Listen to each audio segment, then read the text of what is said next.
Yung pong request na palakpak para po sa ating Panginoon. Yes, Lord.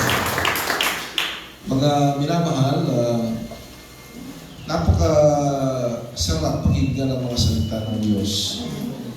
Alam po ninyo mga minamahal, the moment na pinakikinggan ko po ang ating beloved Assistant Pastor, nakikita ko kapatid na binigyan po siya ng katalinuhan ng ating Panginoon upang kanyang may pahayag ang mga salita ng Diyos. Dahil ito po ay kasama na ibinigay ng Panginoon sa isang iglesia upang ito po ay maging magtuturo po sa atin upang tayo magiging malakas sa ating pananampalataya and for the perfecting of the church. Yun po sa Biblia. Ang sabi po ng Ephesians chapter 4 verse 11 up to 12, mga minamahal, ganito ang ating mababasa. Ito po ay tinatawag na fivefold ministry, mga minamahal.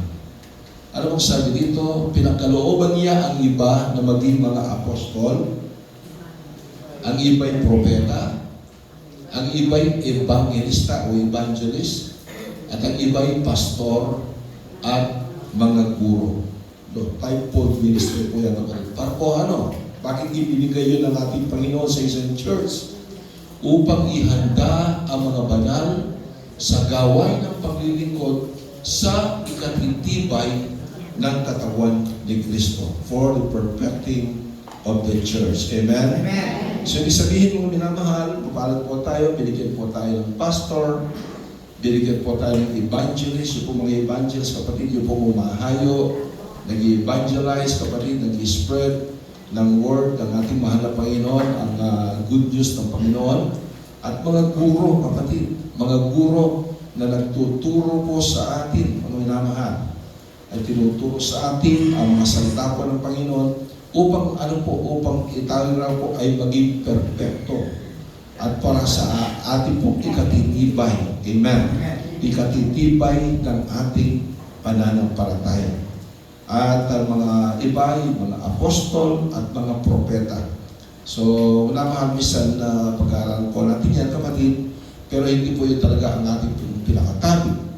Ano po ang sinasabi po dito, kapatid, sa Romans chapter 6, verse 1 up to 2? Maliwanag po mo minamahal ang banal na kasulatan na bagaman tayo po ay ligtas na. Niligtas na po tayo ng Panginoon sa krus ng Kalbaryo, mga minamahal, pero hindi po yon, kapatid, na maging permit o lisensya na tayo po ay babalik po sa mga kasalanan po natin ginagawa. We were all saved by grace, mga minamahal. Tayo po ay niligtas na po ng Panginoon sa magitan ng kanyang biyaya, pero hindi po ito permit o license upang tayo ay bumalik sa ating pagkakasala. Ano po sabi dito? Ano nga ang ating sasabihin? Magpapatuloy ba tayo sa pagkakasala upang ang biyaya ay sumagana? Huwag na huwag mangyari. So, ibig sabihin, kapatid, dahil niligtas na po tayo ng Panginoon sa magitan ng kanyang biyaya, mga minamahal, so kinakailangan, kapatid, meron po tayong pakikipagbaka, pakikipaglaban. Amen. Kaya po, mga minamahal, ang ating pong pag-aaral sa umagang ito ay aking binigyan ng pamagat, save but still struggling. Amen. Tayo po ay ligtas na, pero kapatid, still tayo po ay nakikipagbaka. Nakikipag-struggle po tayo sa daigdig na ito because, mga minamahal, tayo po ngayon ay nasa gitna ng mundong makasalanan. Gusto ng dyablo, kapatid, na tayo po ay kunin muli mula sa kamay ng ating Panginoon. Kaya gumagawa po siya ng pamamaraan, gumagawa po siya ng mga bitag upang sa gayon tayo po ay mahulog sa bitag ng dyablo. Remember that, mga minamahal. Wala pong excuse po nito. Maging kami po, mga minamahal, ay kinakailangan po na makasunod sa mga salita ng Panginoon because ang salita ng Diyos ay hindi po para sa mga individual lamang. Bagkus ang salita ng Diyos, ito po ay para po sa lahat ng mga mananampalataya ng Panginoon. Amen. Palakpakan po natin ang Panginoon. Ano sabi po kapatid ni Apostol Pablo sa 1 Corinthians chapter 15 verse 58, mga minamahal, maliwanag po ang sabi po ni Pablo. Si Pablo po kapatid, siya ang apostol na malimit na kanyang ipinapangaral ang patungkol sa biyaya ng Panginoon. Ibig sabihin kapatid, ang mga Kristiyano ito na sinusulatan po ni Pablo, sila po'y kagaya po natin. Sila po'y mga saved na dahil po sa biyaya ng Panginoon. Pero tingnan po ninyo kapatid, ang pangaral ni Pablo ay maliwanag. Ang sabi po niya, una mahal, sa 1 Corinthians chapter 15 verse 58, ang sabi, kaya nga mga kapatid kong minamahal. Ibig sabihin, kapag tinawag ang kapatid at minamahal, sila po ay kaya kasama sa iglesia ng ating Panginoon. Amen po ba? Sila'y mga kapatid natin sa Panginoon. Ang sabi niya, beloved brethren, mga kapatid kong minamahal, kayo'y maging matatag. Ibig sabihin mong minamahal, tayo po ay sinasabihan ng salita ng Diyos sa magitan po ni Pablo, mga minamahal, sa kanyang mga sulat. Tayo po ay sinasabihan na tayo po ay maging matatag. Maging matatag sa ating pananampalataya at huwag makilos, ang sabi po niya, na lagi tayong sumasagana sa gawa ng Panginoon, yamang nalalaman ninyo na hindi walang kabuluhan ang inyong gawa sa Panginoon. So, ibig sabihin mga minamahal, kapag sinabi po na tayo po'y maging matatag, we have to struggle, kapatid. Mag-strive po tayo, makipagbaka po tayo mga minamahal, dahil ang sabi po ng banal na kasulatan, Satan is like a roaring lion, seeking whom he may devour. 1 Peter chapter 5 verse 8, mga minamahal, maliwanag po ang sabi po ng ating Panginoong Jesucristo mula sa bibig ni Apostol Pedro, kapatid. Ang sabi po niya, magpakatino kayo, magbantay kayo, ang dyablo na inyong kaaway ay tulad ng leyong gumagala na umuungal at tumahanap ng kanyang masisila. Satan is like a roaring lion, seeking whom he may devour. Mga minamahal, ang dyablo po, hindi guguluhin yung mga tao na nasa kanya. Amen po ba? Amen. Ang dyablo, hindi po siya pupunta doon sa sabungan, doon sa kasino, kapatid, upang guluhin pa doon dahil sa kanya na po yun. Ang dyablo, kapatid, siya po ay pumupunta doon po sa mga bahay ng pananambahan na kung saan, kapatid, nandoon ang mga mananampalataya ng ating Panginoong Jesucristo. Gusto ng dyablo na guluhin ang ating paglilingkod sa Diyos. Amen. Nakukuha, kapatid? Kaya po mga minamahal, mag-ingat po tayo dito sa mga lalang ng dyablo. Kasi kapag mga minamahal, ang sabi nga ng banal na kasulatan, to be tempted is not a sin. But if you're going to entertain the temptation, diyan na po pumapasok ang kasalanan. Ang tuksoin ka, kapatid, ay hindi po kasalanan. Pero kapag ikaw ay pumasok doon sa bitak ng dyablo, mga minamahal, doon na po pumapasok ang kasalanan. Kaya dito po mga minamahal, hallelujah, ay mga salita ng Diyos na tayo binibigyan ng kaunawaan ng mga salita ng Diyos. Ang sabi po, kapatid, ng 1 Corinthians chapter 6 verse 18, ito po, kapatid, ang mga pangangaral ni Apostol Pablo mula sa karunungan na binigay sa kanya ng ating Panginoong Jesucristo. Sabi po niya, umiwas kayo. Ang sabi po niya, umiwas kayo sa pagkikiapid.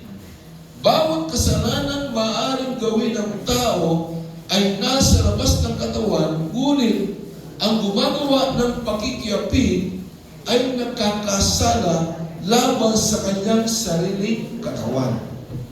Mga minamahal, tayo po ay pinapaiwas. Amen po ba? Tayo po kasi ay mga mahina. Tayo po ay mga vulnerable, kapatid. Tayo po ay mga breeder, kapatid. Kaya po tayo wasakin ni Satan, kapatid, sa kanyang bitag. Pero kung tayo po ay patuloy na kumakapit sa lakas ng ating Panginoong Jesucristo, sa kapangyarihan ng ating Panginoon, hindi po tayo mabubuwan. Hindi tayo kayang daigin ng diablo. Amen po ba? Kaya po mga minamahal, tayo po ay pinapaiwas. Umiwas po tayo. Kasi mga minamahal, nandyan po ang kasalanan. Tandaan po ninyo, nasa daigdig po tayo. Sino po ang Diyos ng sanlibutan ito? Ang diablo. Satan is the God of this world. Tayo po ay nasa gitna ng makasalanang mundo. Remember that. Pero mga minamahal, nangako ang ating Panginoon na kapag ikaw ay tunay na iglesia ng Panginoon, ibig sabihin, kung ikaw ay tunay na mananampalataya ng ating Panginoon, kapatid, ang sabi ng Biblia, even the gates of hell shall not prevail against it. Ibig sabihin, kapatid, maging ang pintuan ng Hades, maging si Satanas, ay hindi niya kayang daigin ang mga Kristiyano. Amen. Ano ang sabi po, kapatid, ng Matthew chapter 16 verse 18? Ang sabi po ng Panginoon, nagtayo ang iglesia ng ating Panginoon. Ang iglesia, kapatid, hindi po yung building. Ang iglesia na sinasabi po rito, ito po ay ang mga Kristiyano na mga tunay na anak ng Diyos. Amen.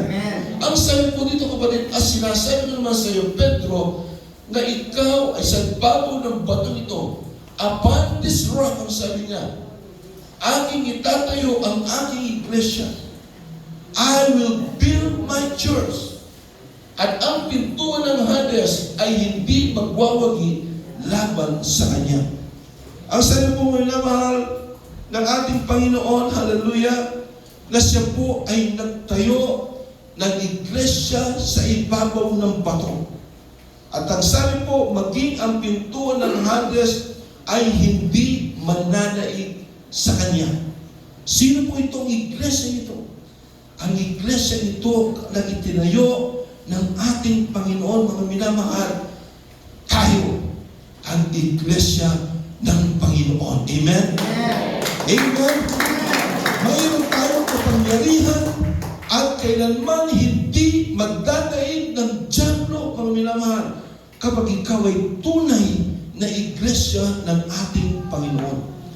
Pero mga minamahal, mag-ingat po tayo.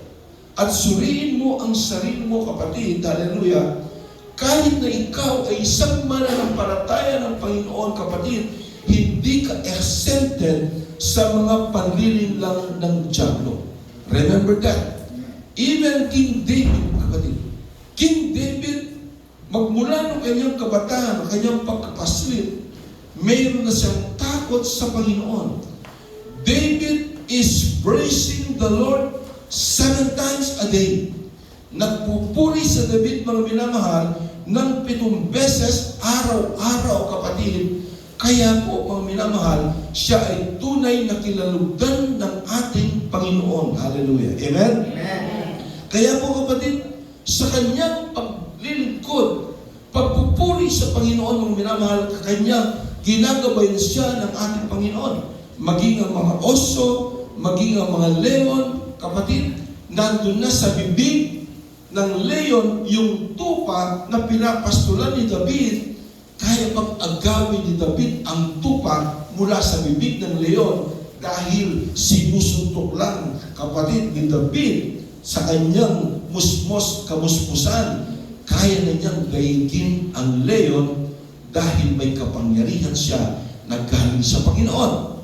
Si Goliath, kapatid, kaya niya itong pinatay niya, mga minamahal, itong si Goliath, isang higante, kapatid, pero kaya niyang patay. Bakit? Hindi sa kanyang sariling lakas, bagkus sa lakas na nanggagaling sa ating Panginoon. Amen po ba? But one day, kapatid, one day, si David, mga minamahal, siya po ay nahulog sa bitak ng diablo. Mga minamahal, nahulog po siya sa bitak ng diablo. Habang siya'y nasa pagpunahin, kapatid, tumitingin siya sa kapaligiran, napagmasdan niya ang isang babae na ang pangalan ay Bathsheba, kapatid. Naging maganda sa kanyang paningin. At anong kanyang ginawa? Remember, ulitin po natin, si David ay may takot sa Diyos. Si David, he is praising the Lord 7 times a day. Tayo po, baka hindi man tayo nagpupuri sa isang araw eh. But David is praising the Lord 7 times a day. Siya'y nagpupuri, siya'y nananalangin sa Panginoon, but still, hindi siya accepted sa mga bitag ng diablo. Nabitag po siya. Ang ginawa po niya, inalay, kapatid, sinipingan itong si Bathsheba.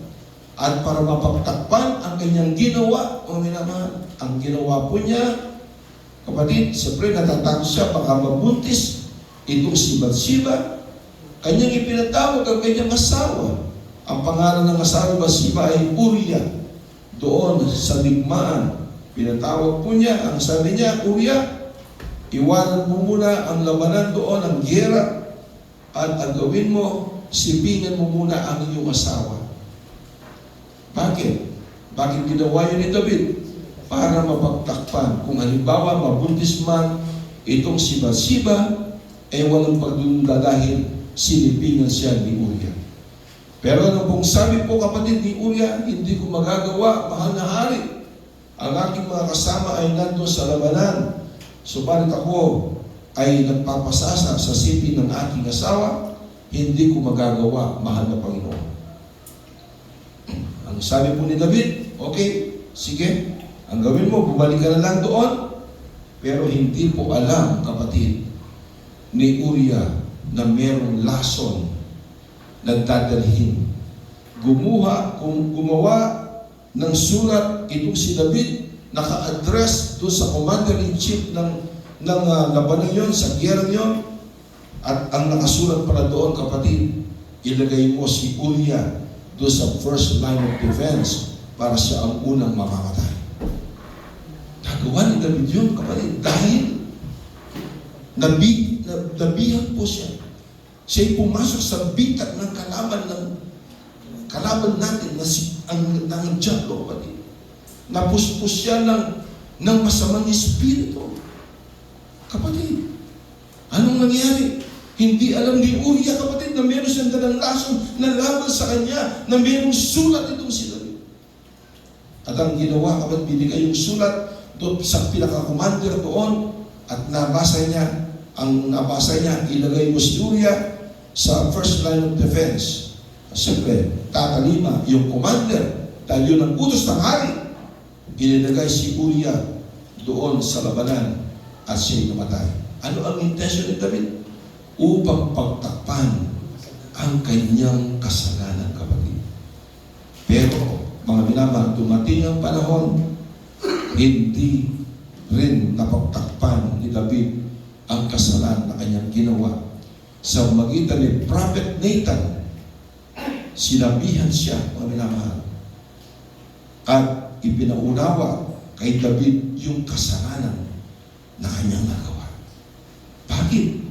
Gustong ilihim ni David ang kanyang ginawa mula sa mga mata, sa mga tao, pero sa mata ng Diyos, ang lahat ng bagay ay hayag na hayag ang ating mga ginagawa.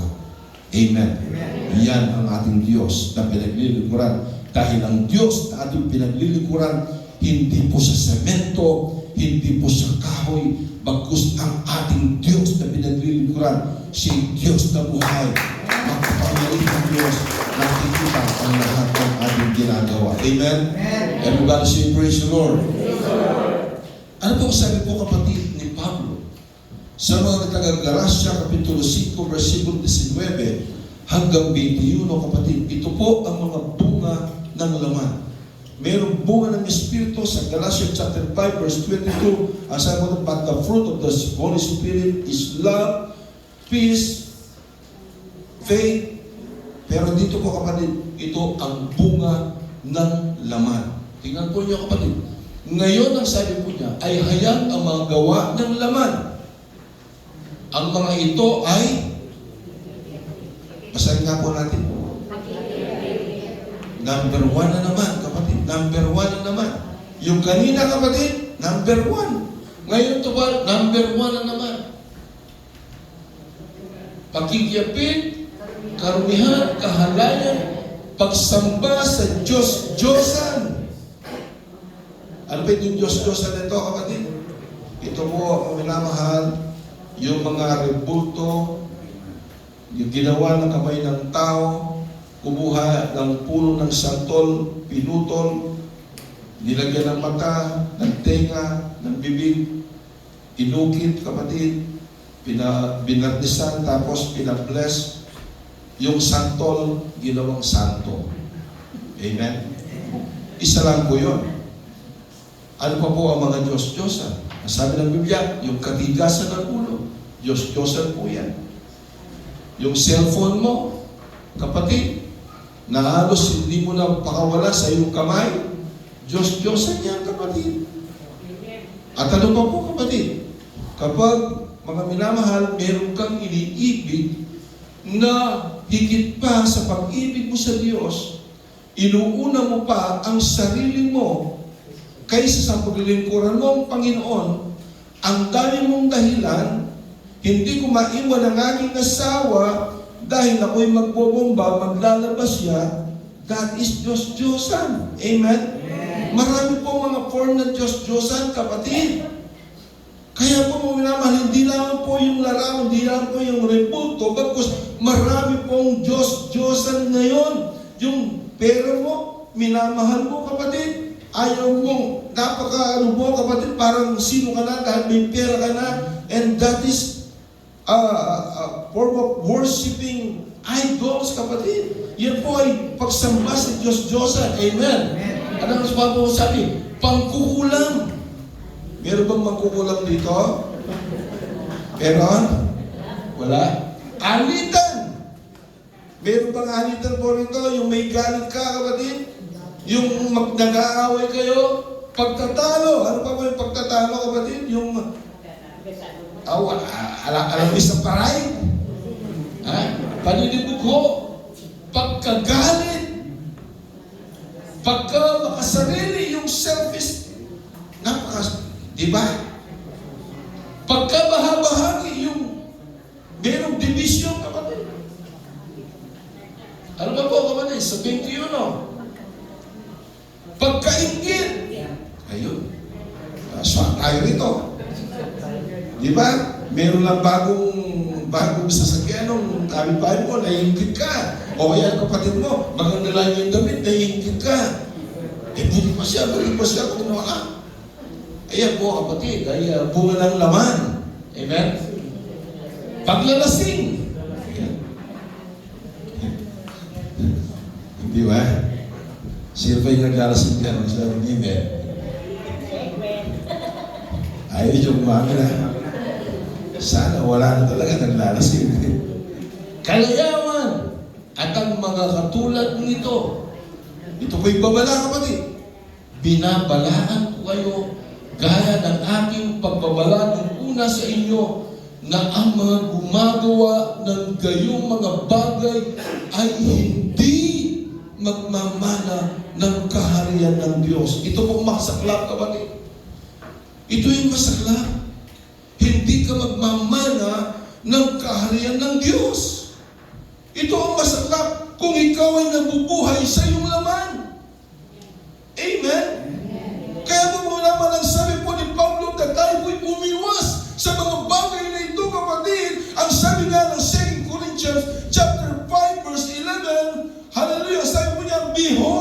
Ang sabi po niya, ang nakipag-isa kay Kristo. Therefore, if any man be in Christ, he is a new creature. All things are passed away, and behold, all things have become new. Amen? Nung hindi pa po tayo naglilingkod sa ating Panginoong Jesucristo, ito po ang mga ginagawa po natin mga minamahal. Pero ngayon, ang sabi ni Pablo, na tayo po ay nakipag-isa na kay Kristo, dapat po tayo po ay magiging bagong nilalang na. Ang mga bagay na dating ginagawa natin, yan ay nagsilipas na. At narito, sila ay pawang naging mga bago, isang tunay na born again Christian na kamagmana ng buhay na walang hanggan sa Pilipinas. Everybody say praise the Lord. Mga minamahal, hindi po natin sinasabi po ito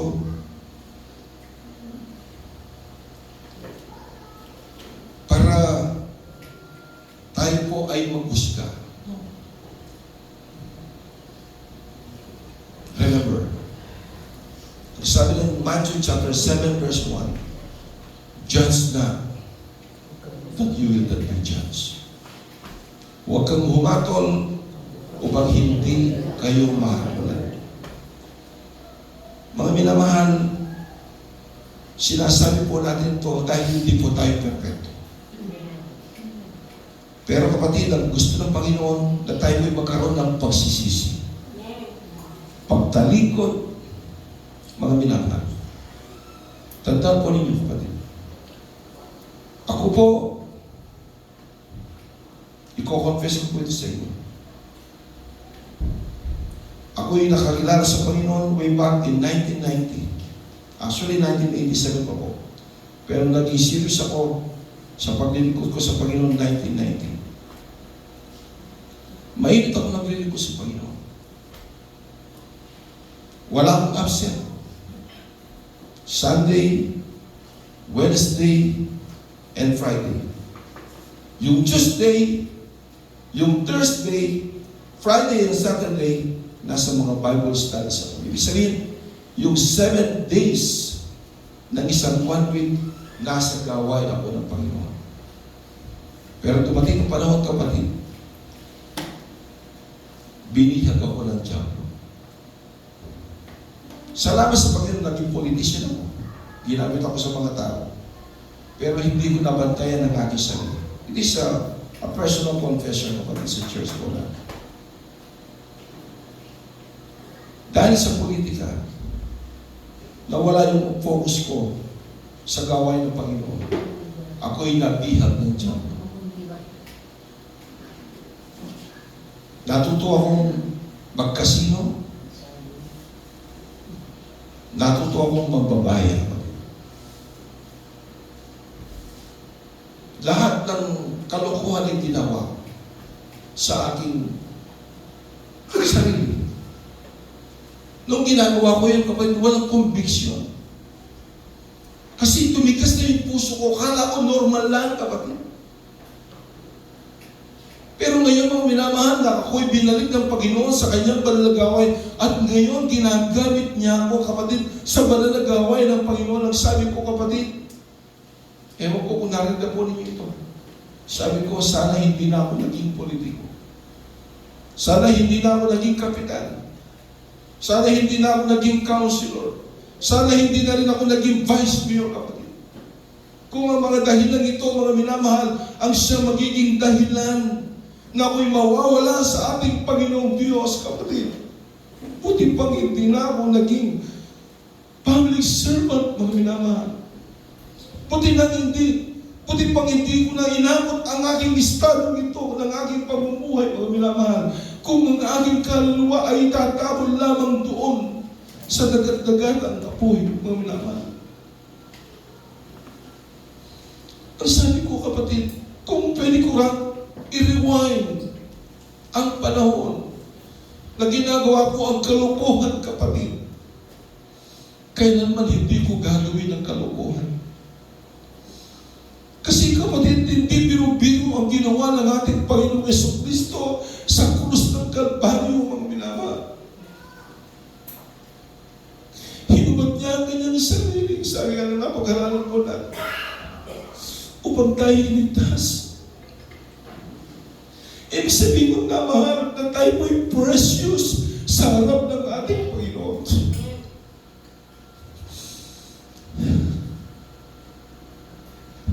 Kaya mga minamahal, sinasabi ko po ito as a living testimony. Huwag na po kayong pumasok doon sa bitag ng diablo, kapatid. At the end of the day, kayo rin po ang sanlugi dahil pagsisisihan ninyo ang inyong mga nagawang kasalanan. Amen. Amen. Ang gawin po natin, mga minamahal, ang sabi nga ni Pablo, kapatid, magpakatatag po tayo. Unmovable, mga minamahal. Patuloy na maglilingkod sa ating Panginoong Jesucristo na mayroon takot sa Kanya. Yun ang lahat ng Panginoon. Minamahal, ako'y naiyak dahil bakit ko nagawa ang mga kasalanan na aking nagawa? Parang bangungot sa akin, mga minamahal. Kaya kapatid, huwag nawa na tayo pumasok sa mga bitag ng diablo. Amen. Palakpakan po natin. Everybody say praise the Lord. Mahalagang punto, kapatid, sa ating pong mensahe ngayon, ang believer ay hindi perfect, pero dapat may repentance, kapatid. Ang mensahe ko po ngayon, hindi po tayo perfect. Pero dapat magkaroon tayo ng pagsisisi. Meron pong paglapit sa Panginoon. Kapatid, habang hindi pa huli ang lahat, magsisi po tayo. Because, mga minamahal, ang sanctification process, ang sanctification period, mga minamahal, hindi pa po ito tapos. Tayo po ngayon ay nasa proseso ng sanctification ng ating Panginoon. Tayo pinapagimbanan. At ang sanctification, kapatid, ito po ay hanggang sa huling hininga ng ating mga buhay. Amen. Hindi po huli ang lahat. Si David, pumasok siya sa bitag, kapatid. Mga minamahal, nahulog siya sa bitag ng diablo, pero nagkaroon po ng restoration sa kanyang buhay. Nirestore siya ng Panginoon dahil siya'y nagpakababa, humingi ng tawad sa ating Panginoon. Of course, ang ating Panginoon sa napakatawad. Amen? Ano man po, kapatid, ang mga ginawa po natin, kalimutan mo na yun. Kapatid, ngayon na ikaw ay narito na, naglilingkod na sa Panginoon, ano man, lihim yan, na hindi mo at ayaw mong mabunyag, ginawa mo yan, itinago mo sa mga tao, kalimutan mo na yan. Dahil kapag ikaw ay tunay na nagsisi, I am pretty sure, kapatid, kinalimutan na yan po ng ating Panginoon. At magsimula po tayo, kapatid, at patuloy tayo maglilingkod sa Panginoon. Amen? Diba say praise the Lord? Kahit na 45 years, 50 years pong ginagawa ang kalokohan mo, kapatid, within 10 minutes na ikaw ay nagsisi, yung 45 years, yung 50 years na kasalanan ginagawa mo, within 10 minutes lang, yan po ay burado na sa harap ng ating Panginoon. Yan ang Diyos na ating Panginoon. Pero kung abusuhin ang grace ng Panginoon. Remember that.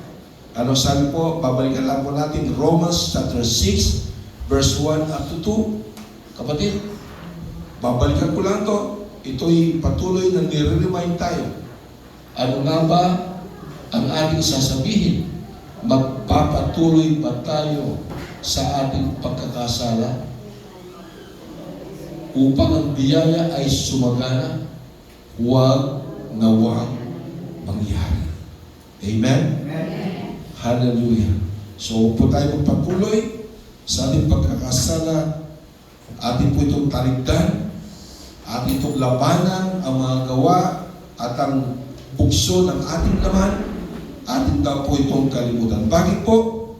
Dahil minamahal yung pangalawang punto punto, kapatid, na mensahe dahil ito po ay delikado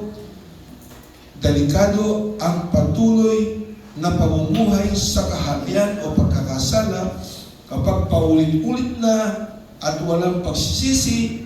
Ibig sabihin nun, naninigas na ang puso po natin. Wala ng conviction, wala na, kapatid. At number 3, nawawala na ang ating magandang testimonya. Amen? Siyempre, ano pang iti-testify mo? Hindi naman pwedeng sabihin mo na ang lahat ng kasalanan na ginawa mo rito siya ang iti-testify mo. Hindi po. By the way, kapatid, ang testimony, yung pong tinetestify mo sa mga tao na meron kang nakilalang Diyos na buhay, na magmula nung ikaw ay makakilala sa Kanya, binago ka ng Panginoon, yun po ang tinatawag na testimony. Amen? Amen.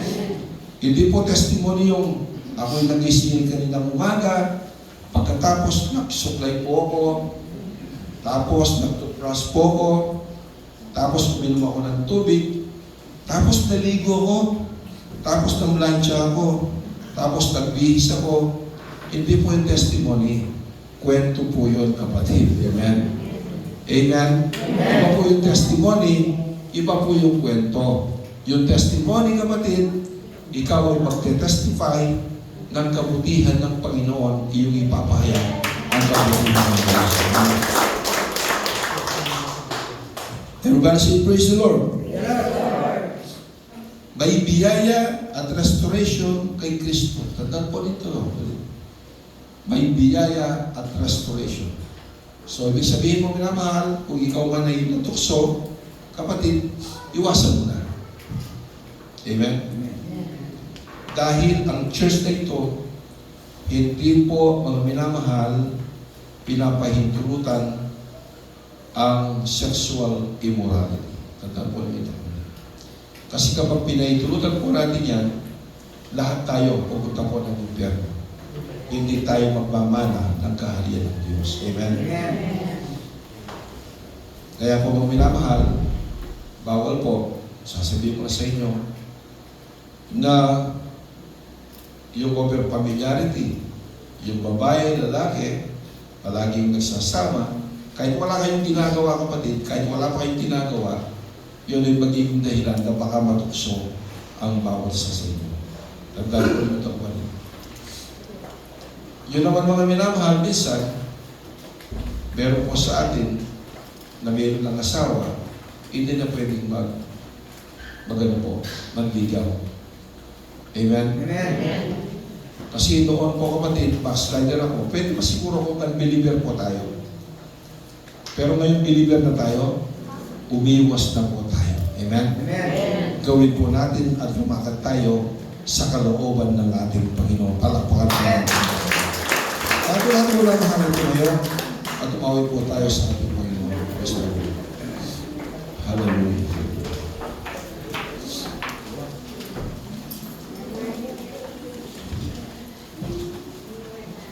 Atin po gawin din mga minamahalang sa piling niya.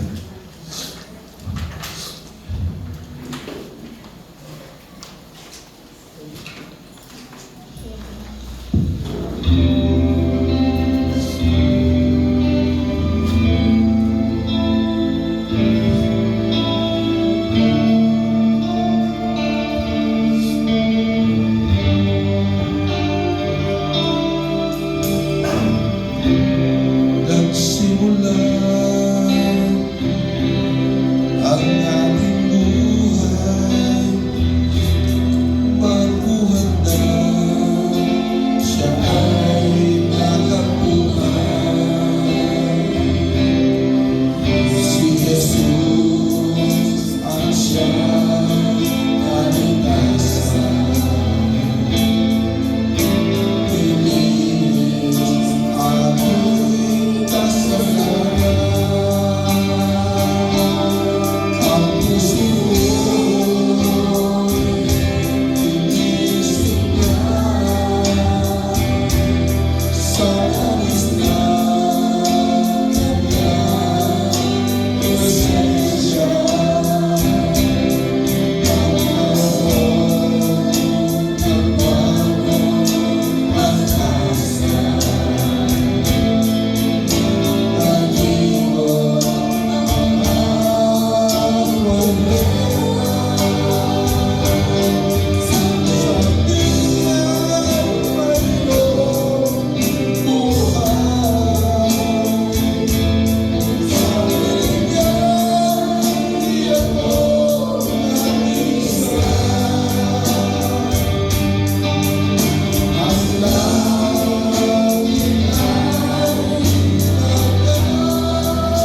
puso ko.